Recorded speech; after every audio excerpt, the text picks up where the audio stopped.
Hello, Kamal, and Hello, welcome to ma'am. Good CGB afternoon. Mentors.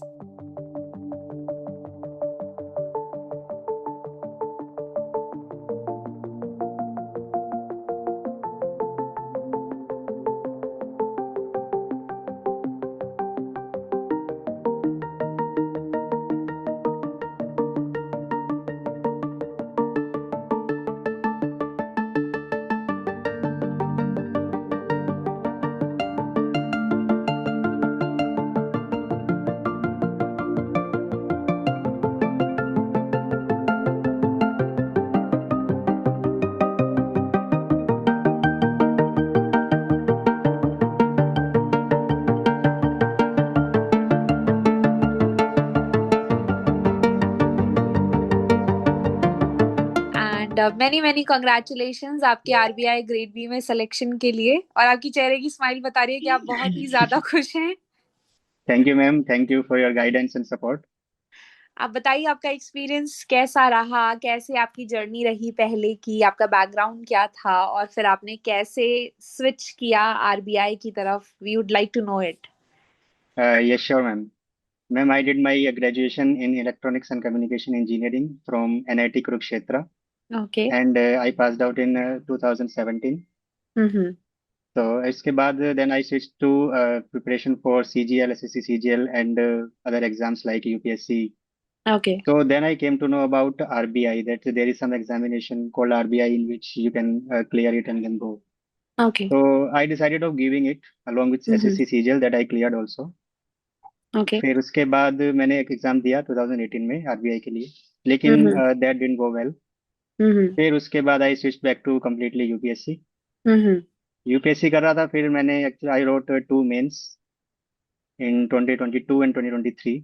Okay. उसके बाद I thought कि why not attempt RBI again. Okay. तो हाँ। आपको ऐसा क्या लगा कि जो यूपीएससी में आपका शायद स्ट्रेंथ नहीं था और आरबीआई में आपका स्ट्रेंथ था? देयर मस्ट बी समथिंग जो आपको लगा होगा। Yes ma'am. हाँ। एक्चुअली इकोनॉमिक्स ऑप्शनल मैंने लिया था जस्ट बिकॉज ऑफ आरबीआई, कि ओके। थोड़ा मैंने आरबीआई के लिए पढ़ा था 2018 में, तो मेरा फाइनेंस में इंटरेस्ट डेवलप होने लग गया था। ओके। जिससे फिर मुझे लगा कि जब ऑप्शनल आपको कुछ लेना ही है तो व्हाई नॉट चूज इकोनॉमिक्स, की मेरा आगे भी काम आएगा। और तो इसीलिए वो लिया, वो पढ़ता रहा, लेकिन जो मेरे मेंस में क्यों क्लियर नहीं हो पाया बिकॉज ऑफ माय ऑप्शनल, कि उसमें मैं अच्छे मार्क्स नहीं ला पाया था। ओके। लेकिन उससे मुझे फायदा पड़ा कि मेरा आरबीआई में प्रिपरेशन में मुझे हेल्प मिली। नाइस। हाँ, आपने इकोनॉमिक्स एक अलग ही लेवल पे पढ़ लिया होगा। हाँ, तो यूपीएससी एक्चुअली ऑप्शनल। मेरा बैकग्राउंड है नहीं इकोनॉमिक्स का, लेकिन बस वो इंटरेस्ट था। और फिर पढ़ने लगा तो फाइनेंस चीजें देखने लगा, फाइनेंस कैसे काम करता है, कैसे बैलेंस शीट्स होती हैं, न्यूज़पेपर पढ़ने लगा। तो करेक्ट। उससे आपको पता लग गया कि कैसी चीजें होती हैं, एक रियल लाइफ में कैसे इम्प्लीमेंट होती हैं चीजें। सो 2025 आपका फर्स्ट अटेम्प्ट था, मतलब 2018 वाले अटेम्प्ट के बाद में ये आपका सेकंड था या थर्ड अटेम्प्ट था? मैम थर्ड कह सकते हैं, क्योंकि 2024 में भी मैंने अटेम्प्ट किया था। ओके। हाँ, तो उसमें मेरा रीजनिंग में सेक्शनल कट ऑफ एक मार्क से मिस हो गया था। ओवरऑल कट ऑफ मेरी ओके। क्लियर थी, तो वो सो थोड़ा एक सेटबैक था। और फिर बाकी एग्जाम्स दिए, फिर बैक में फिर यूपीएससी में लग गया, तो ये भी था। अच्छा, तो अब ये जो सेक्शनल वाली आपने बात कही, तो इससे मुझे समझ में आता है कि अब हमें फेज वन के बारे में बात कर लेनी चाहिए। बिकॉज फेज वन मुझे ऐसा लगता है बच्चे बहुत ज्यादा डिस्प्रपोर्शनेटली फेज टू की तरफ फोकस कर लेते हैं। उसकी वजह से फेज वन बहुत बार मैंने ऐसा देखा है कि नेग्लेक्टेड सेक्शन रह जाता है। सो व्हाट इज योर से ऑन दैट? हाँ, इसमें एक्चुअली मेरा फेज वन मेरे तरफ से भी नेग्लेक्टेड ही था, काइंड ओके। ऑफ कि इंग्लिश के लिए जैसे मैं न्यूज़पेपर पढ़ता था तो मुझे उसके लिए टेंशन नहीं थी कि ठीक है। इंग्लिश के लिए मेरा हो जाएगा, हम्म। रिजेक्शन कट ऑफ निकालनी है। और क्वांट में मैंने कुछ टॉपिक्स पकड़े हुए थे, ओके। कि जैसे क्वाड्रेटिक इक्वेशन है, हम्म। और नंबर सिस्टम है, हम्म। और जैसे प्रॉफिट एंड लॉस हो गया, एजेंट पार्टनरशिप। तो इस तरीके से कुछ क्वेश्चंस आते हैं जिनको वो जो डुएबल होते हैं। ओके। और 11 से 12 आप क्वेश्चन करने होते हैं, तो अगर आप वो कर लेते हैं तो you are about the cut off. Okay. So यहाँ पे मैं एक चीज बोलना चाहूंगी कि जो आप हम्म। कह रहे हैं शायद यही स्ट्रैटेजी सबके दिमाग में होती होगी। बट मैं क्या यहाँ पे ये पॉइंट मेंशन कर सकती हूँ कि बिकॉज आप एनआईटी बैकग्राउंड से हैं, आपने एसएससी सीजीएल क्लियर किया हुआ है, तो क्या इसका एक इम्पैक्ट आया? और इसके बाद भी अगर आपका रीजनिंग अगर थोड़ा सा शॉर्टफॉल रहा है, सो आई बिलीव कि हर किसी को बहुत ज्यादा मेहनत करनी चाहिए इस सेक्शन पे, यस मैम, श्योरली। है ना? ये एक्चुअली रहा मेरा ऐसा, क्योंकि एनआईटी से क्लियर किया तो मेरा मैथ में था, एक स्ट्रॉन्ग पॉइंट था। हम्म। रीजनिंग का ये था कि उसमें भी मैंने ऐसे सेलेक्टेड टॉपिक्स ही लिए थे। ये ऐसा ऐसा इसलिए हो पा रहा था क्योंकि मैं जॉब के साथ साथ मैं प्रिपरेशन इतना टाइम नहीं दे पा रहा था। ओके। तो टाइम कम मिलता था, तो इस वजह से थोड़ा मेरा वो रहा कि मैं इसमें पूरा फोकस नहीं दे पा रहा था। बुक्स हम्म वगैरह भी मैंने बहुत ही कम दे पाया मैं। कि हम्म। फुल लेंथ तो अगर सच बोलूं तो मैंने शायद एक भी नहीं दिया। ओके। तो जो कि शायद नहीं करना चाहिए किसी को भी। मैं हम्म सेक्शनल के एग्जाम्स देता था, और उसमें हम्म। देखता था कि मैं कितने कर पा रहा हूँ, क्योंकि टाइम लिमिट तो वही है, हाफ हाफ आवर की ऐसे होती है। करेक्ट। हाँ। करेक्ट। तो अगर कोई और जो फ्रेशर्स हैं जो अभी फुल टाइम प्रिपेयर कर रहे हैं, हमारे बहुत सारे स्टूडेंट्स ऐसे हैं जो फुल टाइम प्रिपेयर कर रहे हैं, तो उनको हम्म आप क्या सजेशन देना चाहेंगे कि जो अब अभी प्रिपेयर कर रहे हैं उनके लिए? मैम, सजेशन मेरी तरफ से यही है कि लाइटली नहीं लेना है, क्योंकि मेरा हम्म। 2024 में नहीं हुआ। तो इसका एक रीज़न ये भी हो सकता है कि मैंने मॉक्स नहीं दिए थे।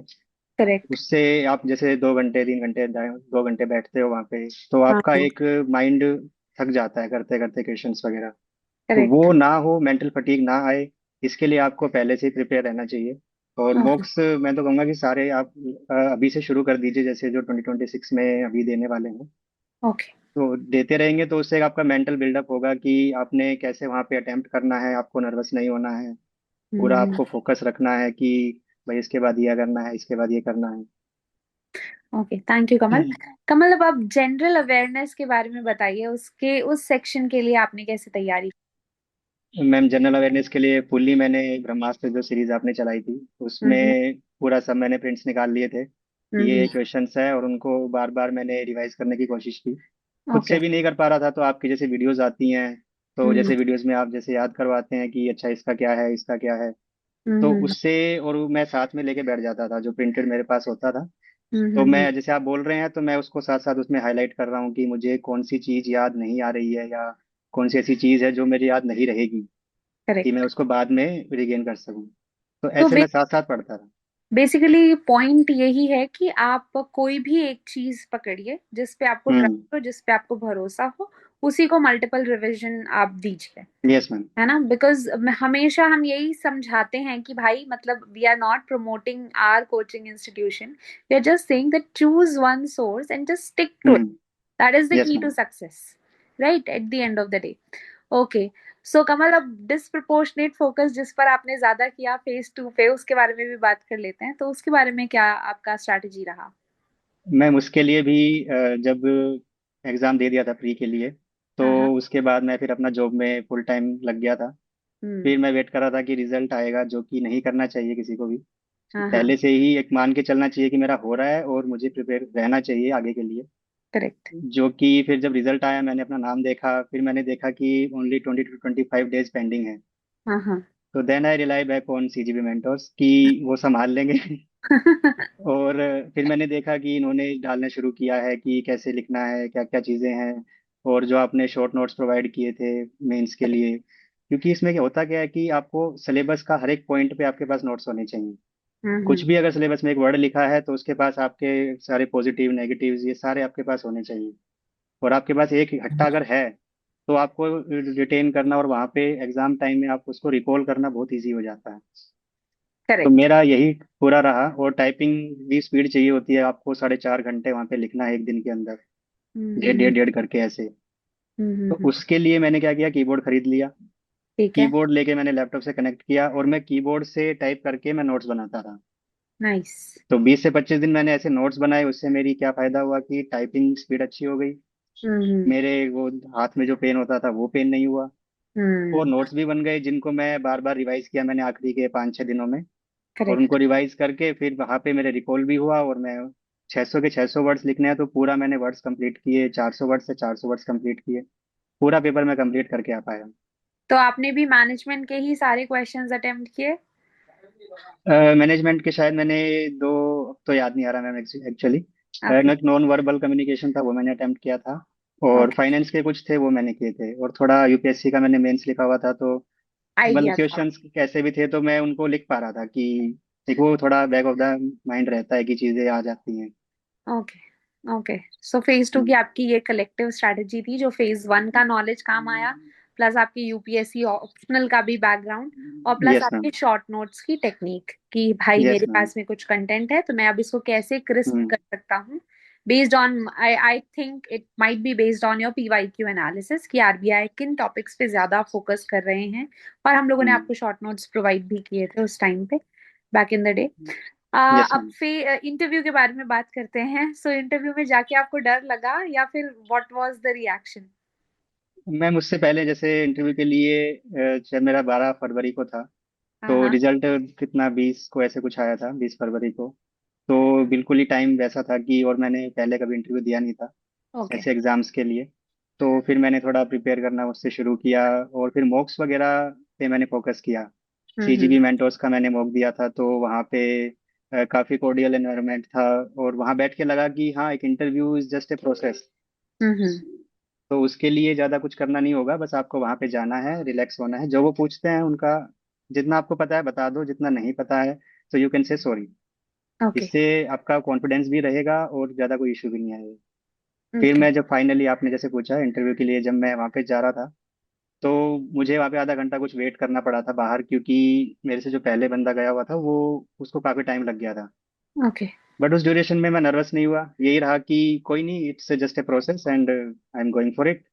हम्म। एंट्री किया, सब एकदम अच्छे मूड में, सब बढ़िया, good noon sir, hmm. Everyone everyone was happy and अच्छा से गया उसके बारे में। और आप पूछेंगे तो मैं और डिटेल में बताऊंगा। क्या क्या टॉपिक्स उन्होंने आपसे पूछे?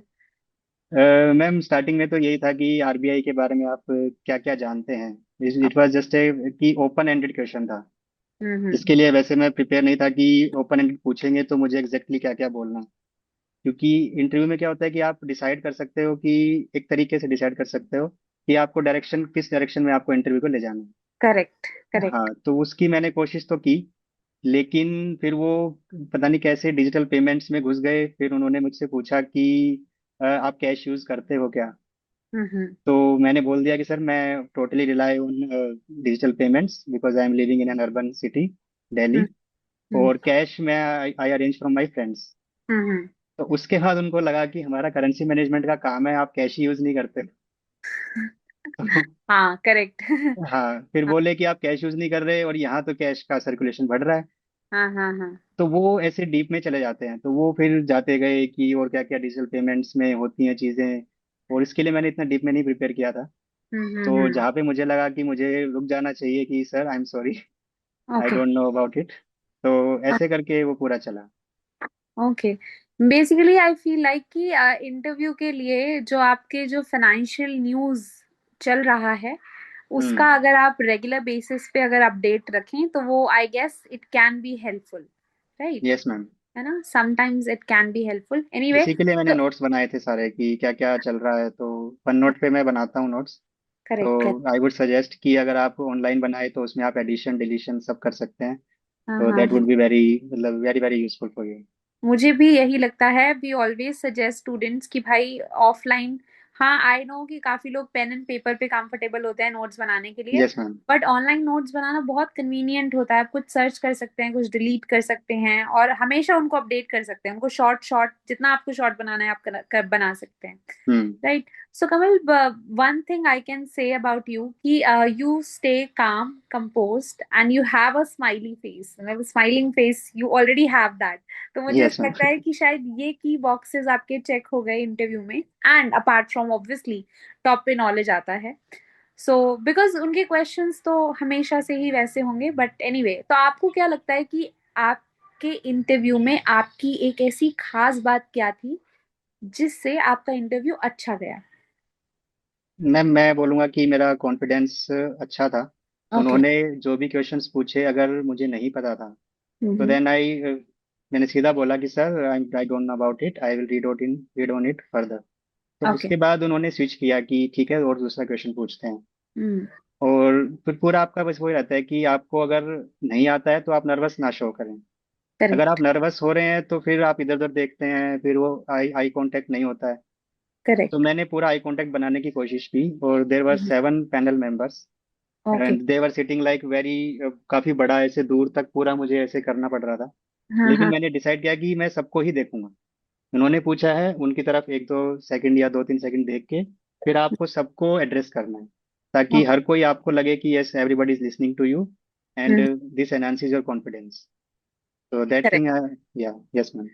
तो कमल, इन द एंड, अगर आप जो बच्चे अभी प्रिपेयर कर रहे हैं, जो एस्पिरेंट्स अभी प्रिपेयर कर रहे हैं, उनको अगर आपको कुछ सजेशन देना हो, एक लाइन में, दो लाइन में, जस्ट टेल अस दैट, कि क्या आगे उनको ले जाएगा इस जर्नी में।